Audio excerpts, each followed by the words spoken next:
What's up? What's up? Real MVPs, Ricky Widmer here, and welcome to MVP Sports Live. A very interesting MVP Sports Live is there's only 4 things on the docket today, but I still think that we will run long because we love to talk about sports. It's me and Ricky. That's what we do. We just kind of rant and rave. I don't think there's anything that's going to get too heated today.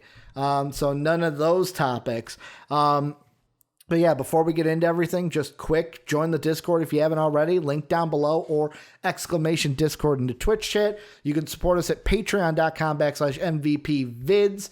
Thank you to our Patreon supporters, Pat Hill and Philly Sean. I forgot that yesterday, and I forgot it today on Games Live, so I remembered it today for this. You can also support us by throwing us a sub on Twitch, where we are live every Monday through Friday, twitch.tv/MVPvids.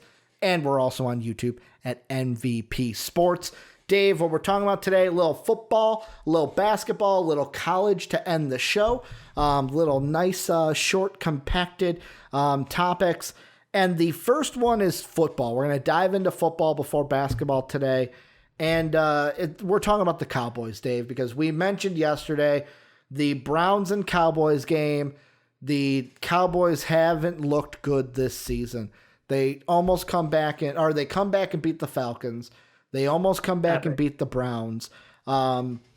This is a team that many thought would look better this year. You have Dak Prescott. You have Amari Cooper. You have CeeDee Lamb, arguably Rookie of the Year through 4 games. Arguably. No? Who's your Rookie of the Year? Did you forget who went number 1 overall? I mean, I think CeeDee Lamb's putting up better stats than Joe Burrows right now. What about Air Bear? I mean, Air Bear's only had 2 weeks. I'm saying through 4 weeks, Dave. Through 4 weeks, CeeDee Lamb's putting up some numbers. I think it's going to be a closer race than people think. No, CeeDee Lamb's wide receiver. No, I said there's a linebacker over and I trailed off. Yeah, you know what? Well, they do offensive. They do offensive and defensive Rookie of the Years. But point is, CeeDee Lamb balling out there. They've got talent. That people are like, we bring in Mike McCarthy. Why aren't we winning? And Dave, instead of focusing on the Cowboys and like what's wrong with them, I want to look at the future of the Cowboys because they have a certain somebody who ended his rookie deal this offseason. He got franchise tagged, meaning he couldn't go anywhere. Could get franchise tagged to up to 2 more years. I want to talk about Dak Prescott to where the question that I want to ask Dave is how much longer is Dak Prescott going to be a Dallas Cowboy? Because like I mentioned, the franchise tag, she's a tricky mistress to where technically teams can franchise tag you up to 3 years. Correct. But the salary increases each time. The first year... Dramatically. Yeah. The first year, it's just take the top 5 quarterback salaries, average that out, that's your salary. Then the second year is do that again, but now you get basically 120% of that salary tacked on. So it's about like a $6 million. For Kirk Cousins, he went from 19 to like $23 million. And it would have been 30, I think, in his final year. Because the next year, it goes from 120 to 140%. They did not do that. He signed a deal with the Vikings. You're welcome. I'm assuming Dak Prescott might get franchise tagged 1 more year. But Dave, in your mind, how much longer is Dak Prescott going to be a Dallas Cowboy? I think this year, yes. Next year, I agree. I think that there's going to be a tag. I don't know if they're going to get a contract done. It just seems like they're in different places, which to me doesn't make a ton of sense. I mean, yes, their offense has not been consistent in maybe the manner they are getting the ball down the field, but they fucking score. I think they're putting up like 36 points a game this year. Like that's their average. It's an insane number. They're clicking. Like Dak looks clean. It's just clearly it is one side of the ball. So if he's going to get frustrated by that, or if they think that, hey, well, we have all these weapons out there who are, we've got a mix of where the contract money's going to. It's not just all on Dak. Like maybe we take this time to reevaluate and go with the young guy in the draft, and maybe we flip it and say, hey, we've got great wide receivers, great running back. We can go with a rookie deal quarterback for 5 more years from somebody in this upcoming draft and still compete because, let's be honest, we got a lot of holes to plug on the other side of that ball, and we could use the money. So I could, like, full-on Madden mode, 100% yes. I would do that. I would franchise tag trade him out of town because I think he's good, but I don't think he's a game changer when it comes to, like, Aaron Rodgers wins fucking game. You know, that's Russell Wilson wins he's not games. Aaron Rodgers. He ain't Patrick Russell Mahomes Wilson. Wins games. We talked about those 3 guys. Lamar Jackson is close to being in that category. Josh Allen might just be in that category now. Like, that is the elite of elite talent in the NFL right now. And I think Dak Prescott has just been that, like, I'm gonna use it. He's been a B+ player. He's been a B+ player. I saw some, I can't remember where I saw it, but I saw a headline from one of, like, the SB Nations, the fan-sided type of places, and it was something that I was like, you might have a point there, just from headline alone. It said, just like Tony Romo, Dak can't do it all by himself. And I was thinking, I was like, that's not a slight at Dak on any means. That's just the reality of the situation. Like, Tony Romo tried to do everything he could to make that team a winner. In the end, it was always, you have this problem with Jason Garrett. The defense has injuries.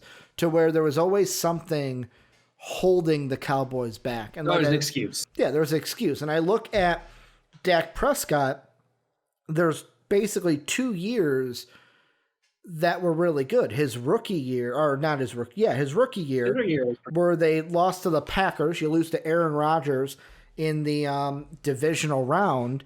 And then basically what would be his 3rd year where they went 10-6, they lose to the Rams in the divisional side. They actually beat the Seahawks.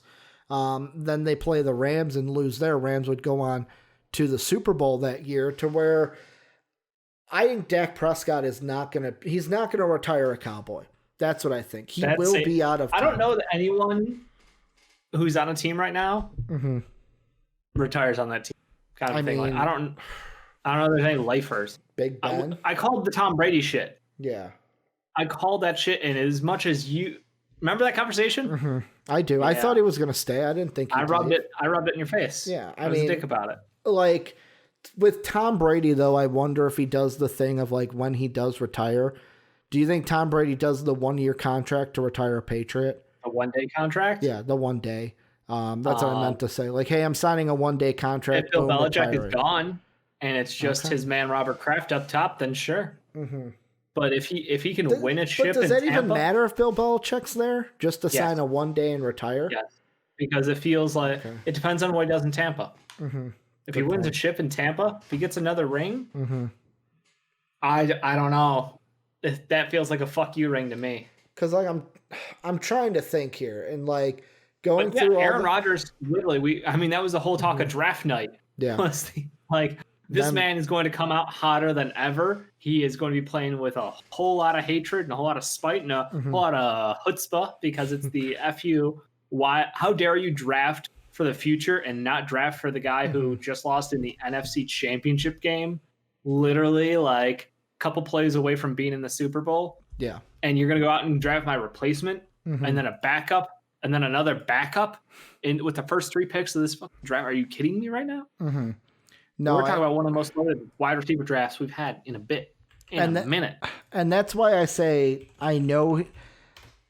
Mahomes is the only guy who I'm like, well, 10-year deal. Who knows?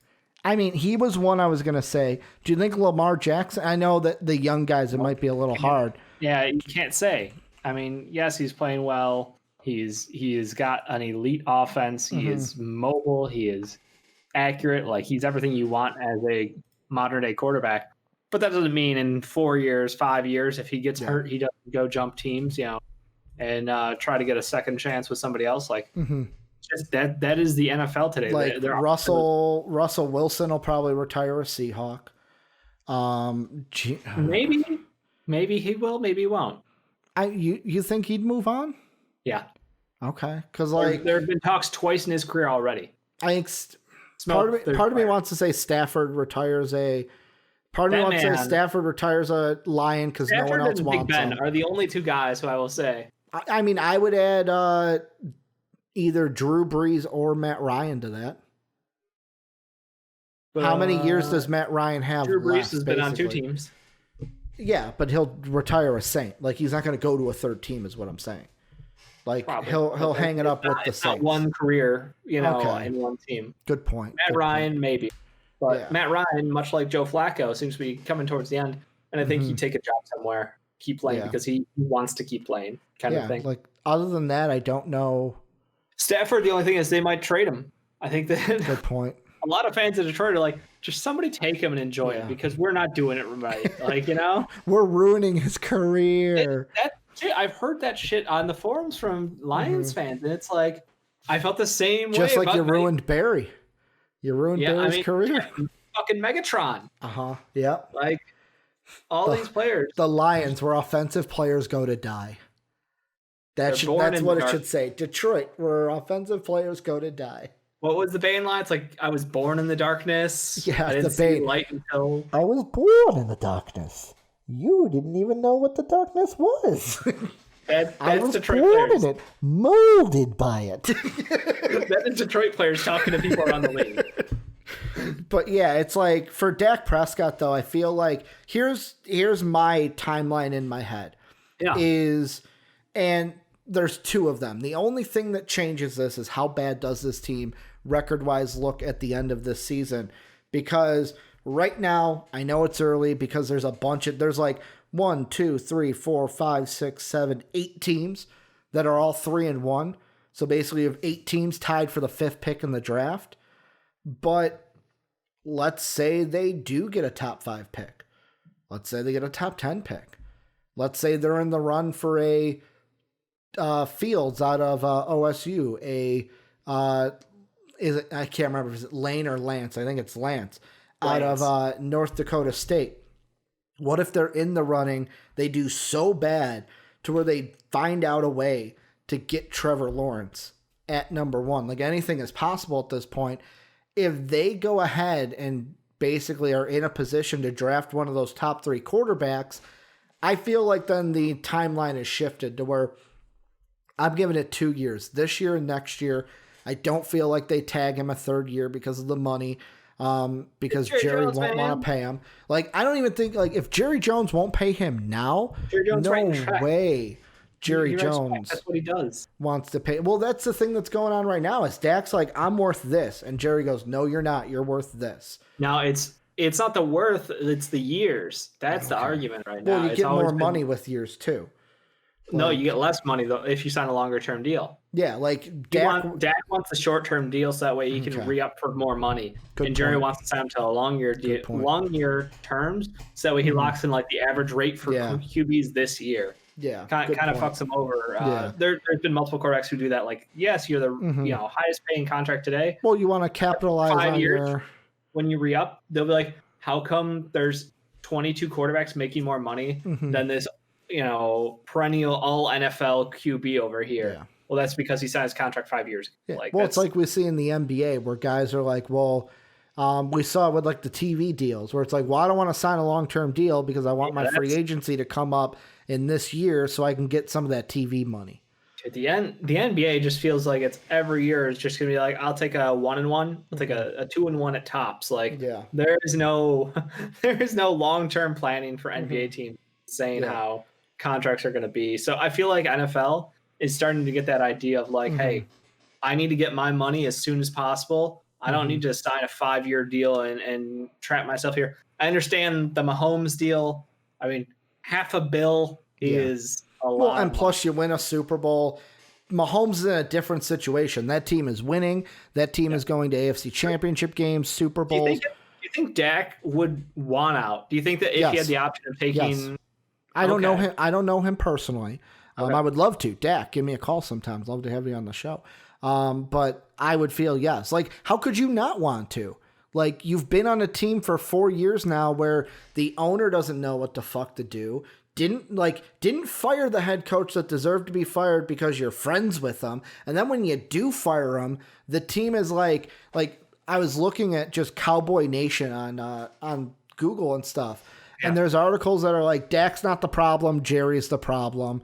There's articles about is Mike McCarthy already on the hot seat after 4 games, to where it's like Cowboy Nation doesn't know who to blame right now. Is it Dak's fault? Is it McCarthy's fault? Is it Jerry Jones's fault? I put all the blame on Jerry. He puts the team together, but it's like he's a fantasy owner running a real football team. Like, his moves, the last great thing he did in my mind was drafting CeeDee Lamb. Like, that is the last move he made that was a smart one, because everything else has been not so hot. How many years on the onside kick? And I talked about, this is the time to fire Jason Garrett.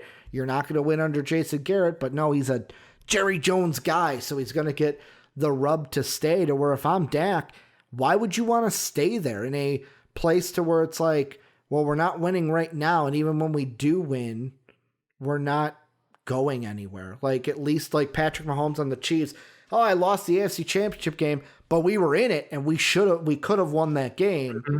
Cowboys don't really have that upside. Well, I think that they're an uber talented offense. Mm-hmm. Again, I talked about the numbers they put up. Dak's numbers this year are just absolutely ridiculous. Like, when you got Amari Cooper and CeeDee Lamb out there to throw to, like, and I think Schultz and Michael Gallup. Yep, you have a phenomenal running back in Zeke, like who. I swear to God, they just don't know what they're doing with their weapons sometimes, because it's like, do they remember that Zeke is like there? It hurt. It's just not okay. It's the defense. Like, they built the team wrong. Their offensive line. I think they just lost their tackle after the game. Lyle Collins. Surgery Wednesday to address a hip issue. Pain was unbearable, out for the season. So like, it's not getting better this year on that O-line. The problem is they need to go out there and just address the defense. So they need to get some absolute shot callers, some of the like captain level guys, just incredibly smart, athletic, driven, like locker room kind of champion kind of guys out there for that team. So that's the problem. Even if they end up with a top pick in this draft class, has to be defense. You have to address the defense. Everybody said that this year. And like, well, they're going to greed pick and take CeeDee Lamb. Like, well, CeeDee was there. And you're like, well, it was a great pick by him. And I'm like, can you tell me who defensively was there after CeeDee Lamb? I can. I think there was a linebacker on the Ravens who was a stud. I'll tell you though, like, they had a better need, but like, this is the time where, and I know usually it's the NBA, we have this discussion of like, I don't fault them for taking CeeDee Lamb, because he was probably the best player that was available during that time. And I thought I was hoping he would fall to the Vikings, because I really wanted him in Minnesota. I looked up 2019. Let me click one more. 2020. So yeah, right after CeeDee Lamb went, let's see, where are the Cowboys? So he went 17. After him, you had at 20, you had Cassian, the linebacker from LSU, went. Then you had Kenneth Murray, the middle linebacker from Oklahoma, went to the Chargers at 23. Jordan Brooks went at 27.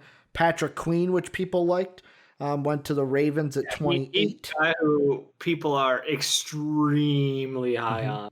Yeah, and then you had the last name I can't say out of Auburn, Noah Igbinohene. He went to Miami at 30, and then Jeff Gladney out of TCU, cornerback, went. Noah's played well this season. I don't know how Jeff grades out. Do you? What? Jeff, to me, it was one of like, that was a surprise pick when they made it, to where I kind of did like the snap of like, oh shit, because the two guys we thought were going to be first round picks that weren't, the guy I thought the Cowboys would take, and Xavier McKinney, give me a safety out of Alabama.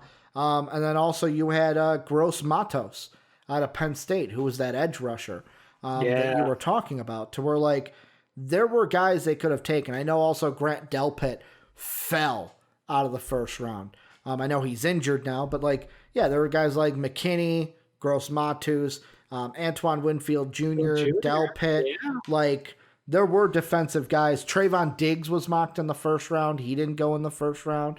So like, you're right. Like, I agree with you. Their defense is a problem. It's just, it's really disappointing because I think that, yes, they went out and they took perhaps the most talented player at that position. That's still, I mean, the jury will be out for the next decade on that. Who knows? But it's just the question of like, hey, the team doesn't get better because you have a better number 2 wide receiver on your team. Yeah. The team gets better because, you know, you have a leader on the defense. You have a star. You have a playmaker. Or just healthy players on the defense. I mean, that helps too. But like, I gotta admit that like they just have not looked good out there. So they don't have that anchor. I'm of the opinion that like, hey, most likely outcome is he'll get tagged. He'll play one more year. If they go 8-8 and he has an average year, at least he'll sign a deal with them long term. What I would, you know, the hot move, tag him, draft QB. If depending on where you're in the draft this year, obviously, I would go QB and try to restart that clock again for paying a massive contract that you can avoid it. Be like, hey, look, so if we get a rookie QB who can perform as well as the QBs of the last couple of years, like if I get someone who's as good as Air Bear or as good as Joe Burrows, who obviously I think it anywhere, you know, it's close to Tua, like what he will be. Yeah. Anybody in that category of talent, pull the trigger on that, pay that guy, you know, a couple $1 million and move on from Dak and get capital back maybe to help build this team, because you don't need a superstar quarterback when you have that much talent on the offense. You can have a game manager quarterback who can make exceptional plays when the time comes, and they can take over. But the problem is you don't have the resources to address the defense. Yeah. So Dallas is in a tough position. And I completely agree with you. Where my 2 timelines are to kind of end this and move on is if they don't take a quarterback in the draft, they're not up for the top 3. Dak will get franchise tagged, play next season.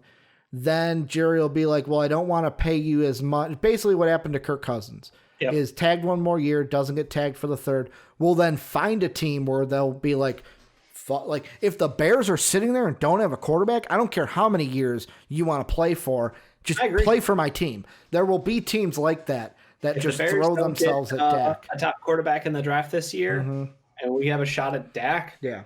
No, I don't love the guy, but he is much better than what we've had as of late. But I think what will, if they get a Trevor Lawrence, if they get a Fields, they get a Lance, if they get any of those 3 guys in the draft, I think what happens, and what I would do if I was Jerry, franchise tag them for next year, and then basically send out an email to every fucking team. Dak's on the market. Best offer gets them. Because at that point you have, like you said, you have your future. You reset the clock. You have a guy that can be your starter, and you can then maybe get a defensive player. And you can spend bank on that defense. You can go get yourself a superstar pass rusher, or you can go pay for a lot, you know, either a lockdown corner or a brain of that defense at linebacker. Like, you need key impact positions on the defense. They are lost out there. I think that's the biggest thing. Is like some guys have talent actually, but they just look lost at time. Oh, I'm an idiot, Dave. I forgot to put the little thing up that we're talking about Dak's future. But it's the first topic. We'll move on. This one will be up there so people will know we're not talking about the title one anymore. We're moving on into basketball, Dave. And this kind of sparked because I think it was Jake that dropped the tweet from NBA Central into our Discord. Remember, join it. Link down below on YouTube, !Discord, to join it in Twitch chat right now, where you can talk about this stuff with everyone from the Real MVP family. Talking about the Knicks, where basically they put out the tweet, Sam Presti will likely want a first-round pick and a young prospect from the Knicks in exchange for Chris Paul, per at New York Post Berman. According to the source, that young player is preferably Kevin Knox. And that kind of got me thinking. Yes, and the whole conversation today was like, Jake's like, Kevin Knox, that's who you want. I did see Kevin Knox's name mentioned 3 times. I was like, what is going on? And it was basically in the Discord, let's bash Kevin Knox. But here's the question I want to kind of flip with this, because I've already made the declaration, Dave. It's out there. Roll the tape if you want to. Of the Knicks are trading up for LaMelo Ball. They are making That's what that we happen. thought. You and I kind of had this like. I'm still sticking by it. I'm sticking by it. It's happening. This makes too much sense. There's a rumor out there. The T-Wolves have already talked about maybe opting back, and they like better fits for the team. He ain't going to the combine, which means he's got a promise usually. It does. Everything seemed to add up there, but at the same time, I know this isn't the same front office, but like, are the Knicks gonna just be Knicks? Like they could. I'm putting a lot of faith in a basket I should not be putting a basket. Right? That's the I'm thing. putting eggs in a basket that isn't probably a basket you want to put them in. Yeah. But what could be better for Tom Thibodeau than an aging veteran point guard? Yeah. The man loves grit. Chris Paul's been the best two-way point guard in the league for I don't know how many years. And that's a question I wanted to kind of flip with this, is because so there's another tweet from NBA Central that says report Paul George could emerge as a trade option for the Knicks. Then there's other like you see articles where it's like there's one from NBA Analyst Network where basically they say 3 trade packages for Russell Westbrook. But then there's also articles about what could a package be for Victor Oladipo, for Chris Paul. And the question I wanted to ask is, before we kind of narrow down of like who the Knicks should trade for, I want to ask the question, just get this out of the way. Should the Knicks be looking to trade for a star, or go with a trade like we mentioned? Like, if I'm going to make a trade, I'm going to get LaMelo Ball, build with my future. Or do they need to infuse this team with a star like Paul, Oladipo, George, Westbrook, anybody? Now, when I hear that question, the first thought goes to, what's the timeline? And I look at the Knicks as a team. Currently, they're devoid of talent. I mean, they've got a handful of young kids out there who have incredible potential, but at this point in time, they aren't worth, they're not top 20 players. They're not top 40 players in the NBA. Might not be top 50. Yeah. It's pretty bad. Like they don't have a top guy at that team. So you're like, well, okay, we're a team with players who are not at that caliber yet to carry a team. Contract wise, they do have money to throw should they choose to. Their only big contract obviously is Julius Randle. So they've got that on their side. So they could pay up if they wanted to go out and get somebody. But at the same time, if you're trading for them, what does that mean? Does that mean that you're going to try to lock them down or continue their contracts? We all know next year is the year of the opt-out. So this offseason is kind of like do you want to test the waters? Do you think that you could convince somebody to stay with this team? And unfortunately, the phrase weak East doesn't mean shit right now because, let's be honest, Kevin Durant and Kyrie Irving are about to take the East by storm. The Heat aren't getting worse next year. They're not losing anything. Yeah. Boston continues to get better. Like fucking Jason Tatum will be 16 next year. How insane is that kid gonna be? Giannis might be his final year in Milwaukee. They're probably good for another 60 wins.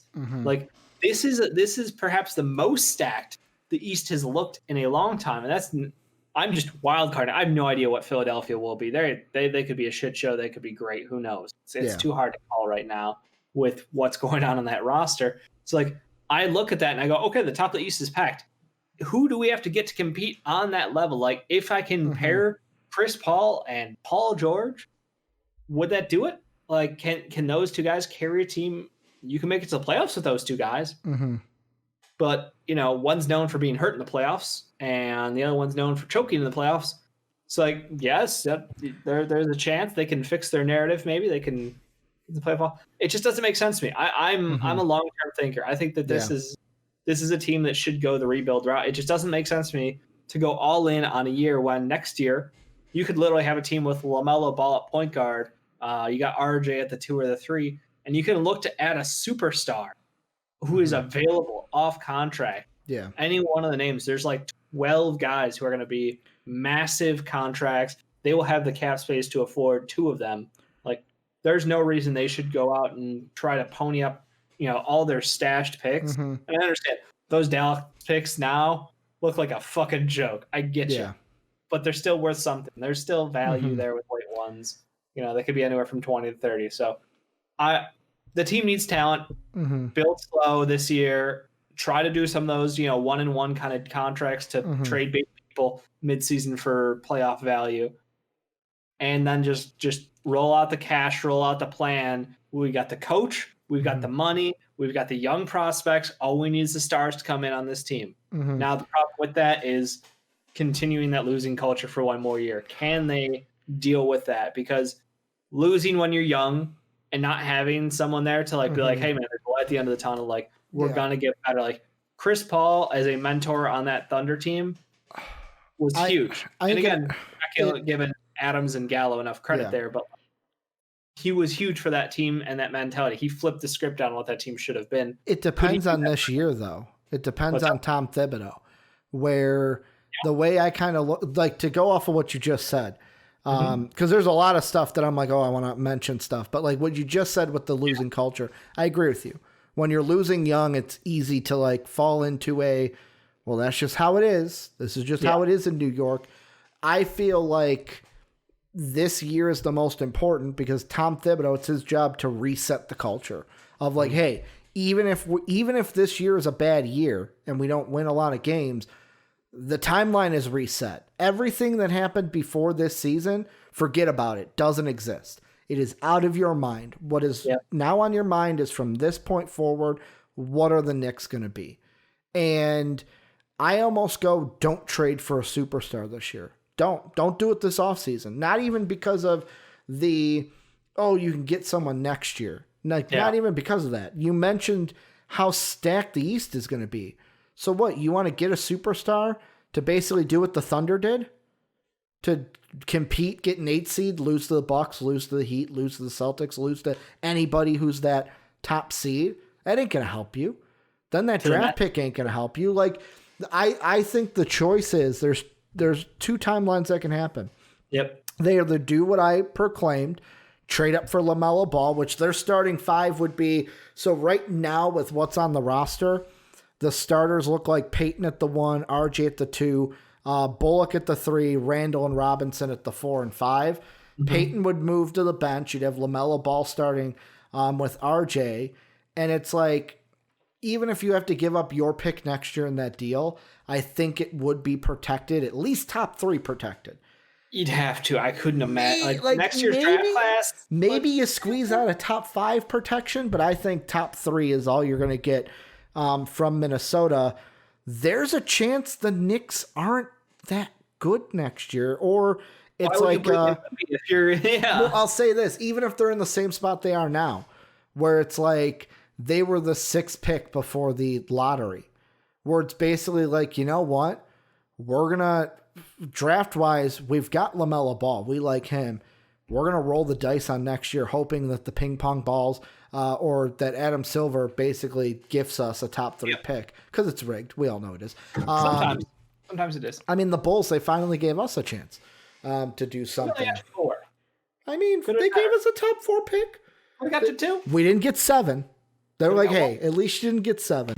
That's basically what they did for us this year. But like, I look at it, it's like, even if they don't trade for Ball, don't trade the picks for a superstar, because next year's draft, you could draft your guy who is your superstar for this young team, to where like all the other contracts are, unless you feel like, hey, I can trade the pick in a Vic deal and still get a top 10 protection. Like if you can get a top 10 protection next year, maybe that changes things, because like Russell Westbrook's out of the picture for me.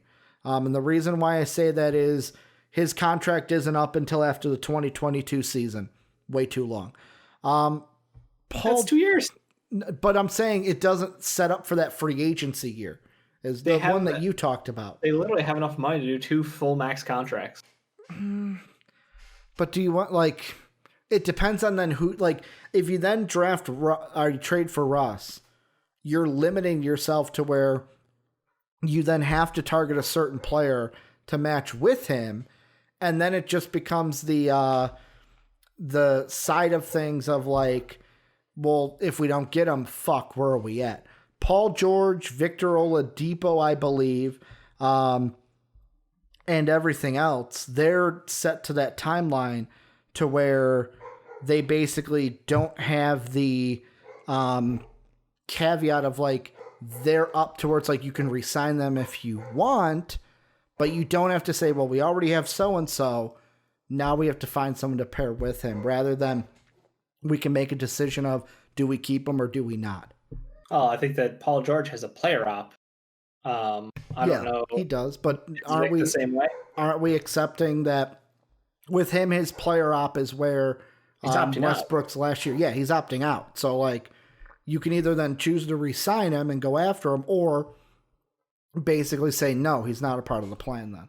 Yeah, the problem is like you're giving up how much value to get him for 1 year rental. That's the thing you're trying to bet on. You're like, oh, can we convince him in this year where we're going to win like 25 games that he wants to come play with us long term? Like it's not a good vibe to me.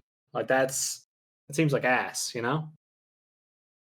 Yeah, I do. And that's why with me, I don't trade for a star. The only trade I make is moving up to number 1 in order to get LaMelo Ball, because like for the Knicks, I don't feel like getting a superstar necessarily helps you win right now, unless you trade for Chris Paul and you're giving up like the Dallas first and Kevin Knox. But like that like would the Thunder want the Dallas pick over your pick?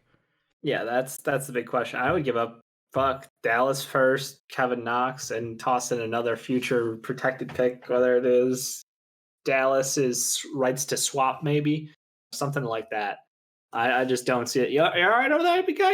Yeah, my throat. Like after talking, I had a tickle to where it's like I was gonna talk more and start drinking, and it got to the point where it's like the tickle. I started tearing up. I noticed tears coming down. I'm like, holy shit! I'm just drinking water because it's like I feel like it's right here, and it's like I don't want to cough into the microphone. Obviously, I appreciate that. But yeah, no, it just does not make sense to me. I think the Chris Paul deal, yeah, if you can get a protected one and then the rights to a future swap, maybe for the Dallas pick, yeah, sure, why not? Like that would be great. I would give up Kevin Knox a 1 and then a protected swap. Works perfectly fine to me. But I mean, it sounds like if they want Chris Paul, they might get a little bit of a bidding war over there with the 76ers, do you think? I was going to say, let's say, yes, they're going to trade for one. Is he the top list? Like, should he be the one that they look for? He fits the most with the coach. Okay. Now, timeline, no. He doesn't fucking fit at all. He's what, 36? Like 35, 36, 34. You're talking about Chris Paul? Yeah. Chris Paul is 35. Yeah, he's an old man. Yeah, he's been in the league 14 years. I would not be like, yep, that's part of my long-term plan. He was drafted when we were 15, Dave. He's a building block guy. He's somebody who is there to establish the culture. He's there to say, hey, it's hard work, it's hustle. I can be a second coach on the court, a la LeBron James, a la Rajon Rondo. You know, that kind of level of basketball IQ to him. So I think that the expectation is for him to be that guy they can build around. And then as he transitions to a bench role or off the court, like the impact is there from his time, you know? Yeah. And what's that value? Or you just go out and get yourself, you know, a young gun in a LaMelo Ball and hope he balls out to the level of, you know, like a Ja Morant from last year who just just saying, you know, brought his team to the brink of the playoffs had he not gotten screwed. Yeah, I mean, are you saying that Ja Morant would even be on the market? Or are you saying like draft a guy that could be? No, draft a guy who can do something similar to Ja Morant. Like, can LaMelo be on that level? Like Ja Morant's fucking done. He's he is a Grizzly for life. He's in there. Life. That team's so good. No, my point is just like, can LaMelo be that for this team? Can he elevate them? Like, that was a Grizzlies team that had flipped the script, and they had more to work with when they were shelling out of that team. So obviously they have more pieces, but again, why not me? And that's the New York Knicks thing. It's like, why not me when if I can get a point guard with that elite talent Reggie Bullock's a good shooter. RJ Barrett as a secondary creator on offense should be good. The only question is, like, who's their offensive assistant? Who's that coordinator out there for them on the bench? Because Tom Thibodeau is known for a lot of things. None of them are offense. Yeah, offense. We've had historically bad offenses under Tom Thibodeau. So it surprised me because I did a Chris Paul for Kevin Knox just to see, like, how much more would I have to add to this trade? Surprisingly, the Knicks have the cap room. They could just they could technically contract-wise do Chris Paul for Kevin Knox and picks, obviously, straight up. I told you, they have literally like $7 I didn't fucking realize they had that much cap room to where it's like they didn't have to add anything. They're paying one guy. Like, who's not on a rookie deal. And with Chris Paul, this trade, would you take it if you were the Thunder? And obviously, this is very sided with the Knicks. I understand that. Where you're getting Kevin Knox, apparently that's who Sam Presti would want. And then you get the Clipper pick this year and the Dallas pick next year. Or would you need more, or the Knicks pick? Like, I mean, the amount of money or the amount of value that Sam Presti has gotten in trades is insane. And I don't. Yeah, I would try to leverage it and see what the Bucks have. I don't get the Kevin Knox appeal. To me, he's still that guy who has, like, a body he never learned how to use, and basketball IQ wise, he's lost out there. And there's no one skill that makes him elite. He has the body of a basketball player, but not the mind of a basketball player right now. But that's a thought I had watching the Discord shit on Kevin Knox, which it's funny to watch. It was a little entertaining. I got to read through that during the segment. But there's a thought that I had to where I'm like, and I didn't say it in the Discord because I was going to say it on here, is Kevin Knox's problem Kevin Knox, or is Kevin Knox's problem it's the age-old story of you just need a change of scenery, to where it's like the version of the New York Knicks version of Kevin Knox will never live up to anything, but maybe the Oklahoma City version of Kevin Knox develops into a player that's better than what we see in New York. Yeah, I think that's possible. I mean, he's never had consistency in his time in New York. Different coaches, different schemes, different playing time. He's gone from being a guy who's going to get, 20, 25 minutes a night to 5 minutes a night to being in the G League to being DNP coach's decision. Like, the ultimate disrespect. How are you supposed to get better when you can't play with your team? I don't understand it. Like, this Knicks team, the way they treated their young talent, I would have loved to see what a good organization could have done with Frank, RJ, and Kevin Knox. I mean, Mitch Robb. I like how you throw out there a good organization.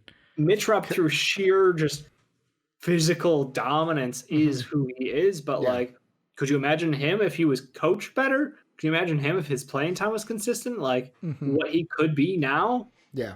Fucking A, man. Like, that's the thing. It sets people back, and it's unfortunate, but it's one of those things we talk about. It's the reasons we always love talking about draft steals late, going to teams like the Spurs, going to teams like the Warriors. Because they're well coached. They're going to find a way. They're well coached. They have great developmental staff. Toronto, another team with a G League that they put money into, they put time into, they put resources, they put trainers, they put player development staff around. So it's like, that's the jackpot of places you want to go. Miami, same shit, different day. But a team like the Knicks is like, fuck me, man. Like, I'll get a contract, but like, what are they doing for me? I mean, with me, it's just, that's why, like, when it comes to Anthony Edwards, whenever we talk about him, I always have the thought process of like, well, if he goes to Minnesota or Charlotte or even Chicago, might not work out for him. But if he goes to the Warriors, maybe he has a good career. Because, like, I think the Warriors would be the only team at the top that can, all the bad that we say about them, they could be the ones to fix it. Or could be the ones to give him the opportunity to fix it in a winning culture. Like, if you're in the right system, we see better things from you. Maybe things change in your life. Like, with a coach that maybe is going to, hey, I got to highlight multiple players and get them to work together. And have an offensive scheme that's more than just ISO ball. Yeah. It's very different having potentially Steve Kerr as your head coach compared to Dave Fizdale, which Kevin Knox had. Polar opposites. Yep. But yeah, anything else that you think we haven't hit when it comes to the Knicks and the trade rumors? No, that's it. I mean, you laid out a hell of a lot of options, and I think we knocked out what made the most sense. Well, Dave, Knicks fans agree. Let's move on to a segment we love to do here. The dampest of dudes, soggiest of shooters, moistest of men, and sometimes the mistiest of misses, which before I go on into everything, I do have to throw out hilarious thing I saw on Twitter was basically, so yesterday, if you missed the show, my misty miss was Breanna Stewart for her play over the weekend in the finals. And somebody tweeted out, man, is there anybody in pro Seattle sports playing as well right now as Russell Wilson? Mm-hmm. Someone quoted that with a picture of just Sue Bird and Breanna Stewart just sitting on the bench because they are fucking lighting it up in the finals right now. Nice. Like, they can end it tonight against the Aces and sweep the finals 3-0. And if they do, they're a misty miss from me. I'm calling it right now. But Dave, this is a segment we love to do. These are our players of the day from the day before. Usually Dave gives one, I give one. Then the patrons at patreon.com/MVPvids give one also, silver and above. I'll be honest, I put the thing out there, Dave. Patron sleeping today. Sleeping, decided not to vote. So we only got 2 for today, both coming from last night's Monday night game. Dave, I'll let you take it away first. Who's your wet boy October 6, 2020? I mean, gotta go with my boy Rodgers. Like, he was out there somehow getting better with less talent around him. And that's the crazy thing to me. Like, week in, week out, he is so fucking good. Mm-hmm. And I don't understand how they have a tight end who just pops up on our. He literally did a somersault halfway through a route and still catches a touchdown at the end of it. Uh-huh. Like, everything about this Packers team makes me incredibly jealous because they can have a quarterback who carries a team so fucking hard. And here I am on the Bears being like, anybody quarterback? Quarterback? Spare some change. That's what the Bears are like. Spare quarterback. That's where I'm at. It's insulting to me how good he is. And again, shout out to the Pat McAfee show for the Tuesday fucking show. I watched his today. The interview. It was great.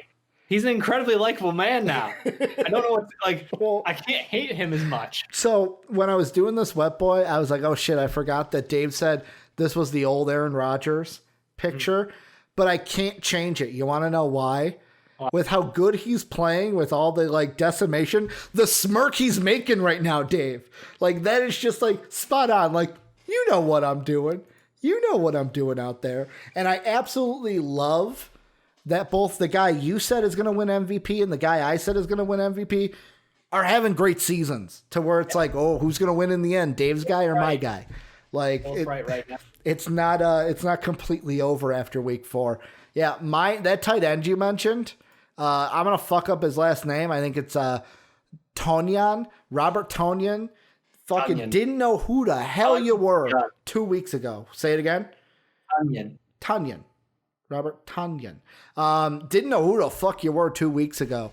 But I hope I get you in one of the fantasy leagues I'm in because you're somehow available. Should have picked you up before this week. But yeah, 3 touchdowns? 3 of them on only 98 yards? Like, Aaron Rodgers like, here you go, kid. Just have them. Aaron Jones needed another one of those touchdowns, you asshole. I lost fantasy because of you. I was going to say, did you lose? You lost in the MVP league, right? No, I won MVP league. Okay. Or no, I lost MVP. I won the local. Okay, yeah. I literally lost by 6 points. Mark in the MVP league. Yeah. That hurts. Mark's because I'll say this. Like, I feel bad because Mark's not here to defend himself. Mark's bad at fantasy. He's 3-1 in our local league. He's 1-3. I think he's 1-3 in both leagues. He's not good at fantasy football. Like, and this week for Mark in our local league, I'll throw it out there. There's a little bit of a house divided, Dave, this week because Mark didn't just lose to anyone this week. Kevin lost to the wife, basically, throwing it to the league.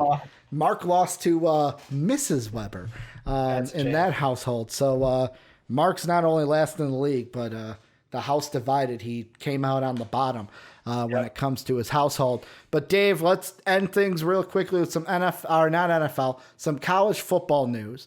The first one is a serious one. It's one of those like, hope you get well soon. We have another case of COVID in college football, and it comes from a conference, I should say, that has not started yet. So Arizona football head coach Kevin Sumlin has tested positive for COVID-19. Arizona football coach Kevin Sumlin has tested positive, the team announced on Monday. Sumlin, 56, received the result following a recent round of testing of Arizona's athletic department staff. He has entered self-isolation and is currently not experiencing any symptoms. Arizona immediately initiated contact tracing and determined that Sumlin's positive test is not related to any team activities or close contacts within the football program. Dave, this is just something of like, it's the annual update of like, hope Kevin Sumlin obviously gets better. Hope you beat this. Like, I know me personally, Dave, I have said some nasty things about Kevin Sumlin and his coaching, especially at Texas A&M. Like, I can't take those words back. Okay. But this is something, obviously, hope he beats it. But then also something of like, we're still playing football right now. Like, Titans contracted. Cam Newton got it. Kevin Sumlin has it. Like, I know it's not everybody, but it's kind of like, when does personal life matter more than playing a game? But Dave, one of the big topics going into college football, we haven't really talked about college football this year because really it's just been the SEC, the ACC, and the Big 12. But just a little quick thing here at the end. Oklahoma's bad this year, Dave. And I almost say bad because they've lost to teams they shouldn't have lost to. They lose to ISU, Matt Campbell's team. They lost to, I think, Kansas State at the beginning of the year. They're 1-2. To me, Dave, the answer is yes, they are done for. But in your mind, is there any way Oklahoma can save its season with a win against Texas this Saturday? No, because I don't think that's even a quality win anymore. Like, it's Texas. It's just Texas. It's a conference. Like, in this way, it's just get the conference wins. I get you. I still don't have faith in it. I don't know if it saves the season.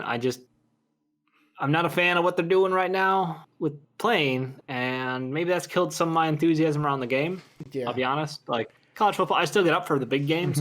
Yes, I will admit it's a guilty pleasure of mine. I watch college football for the big games, but for when teams are struggling, I'll be honest, I don't care about Oklahoma right now. Dave's like, I only cheer for winners. I only watch winners.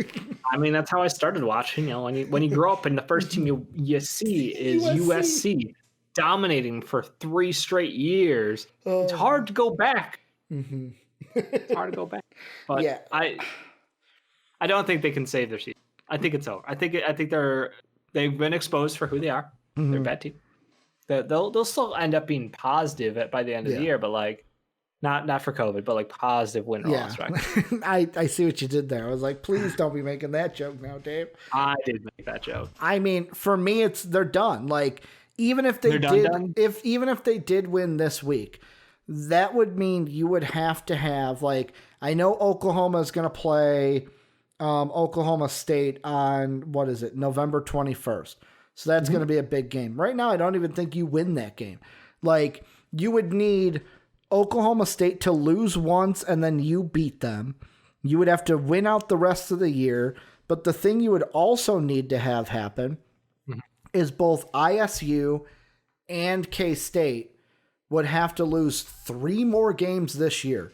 With how few games there were already, they have 1, 2, 3, 4, 5, 6, 7 games. So that means they need K-State and ISU to go, what would that be, 4-3, just to be able to make it to the college football playoff. Looking at Iowa State, they've got what? Kansas, Baylor, and West Virginia. All winnable games.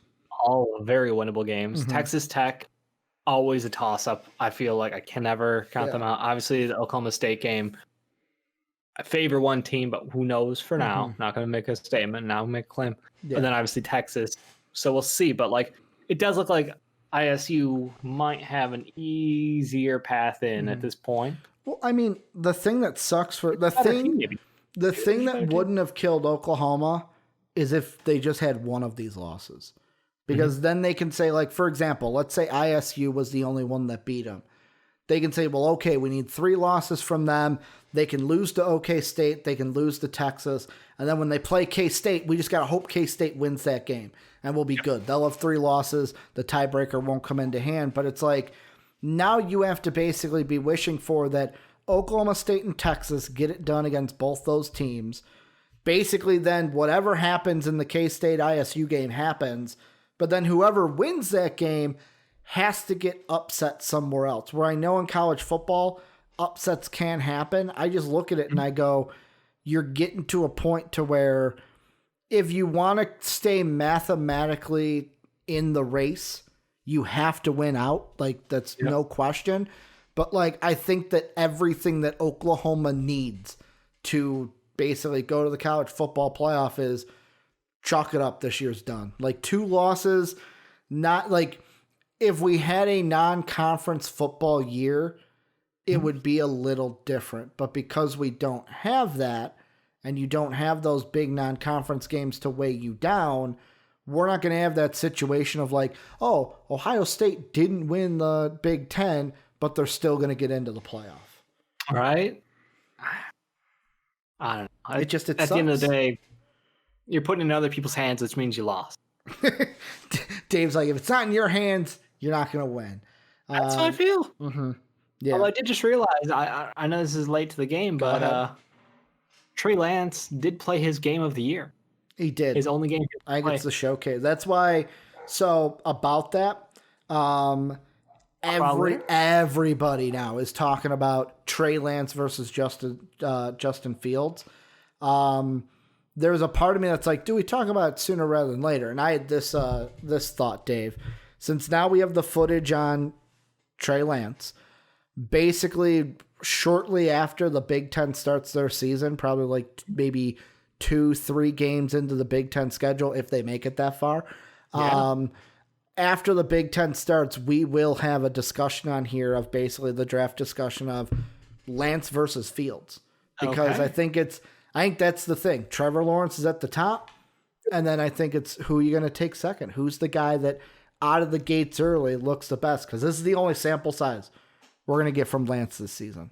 Correct. He had opted out game. Spring season, so This was it. Yeah, he had one game. Obviously, Fields is going to have the full 8 games. We'll have to see where that goes. Yeah, up to 8. We'll see if they make it to 8. Because that might happen or might not happen. I hope that everyone stays healthy, though. Don't want any things like the Titans getting into. Like, you got to say that because someone out there is going to be thinking, oh, Ricky wished COVID on college kids, which I didn't. But that's going to do it for MVP Sports Live. Thank you guys for checking us out today. Make sure to, as always, join the Discord down below in the description or in Twitch chat. You can just !Discord to get that into your hands, get into the Discord, have conversations with everyone going on in there. Support us, patreon.com/MVPvids. Thank you to Pat Hill and Philly Sean, our Patreon sponsors. You can also throw us a sub on Twitch, where we're live every Monday through Friday, twitch.tv/MVPvids, but we're also on YouTube at MVP Sports. Thank you guys once again for checking us out. Dave and I will be back tomorrow talking more sports news. And as always, have a good day, everybody.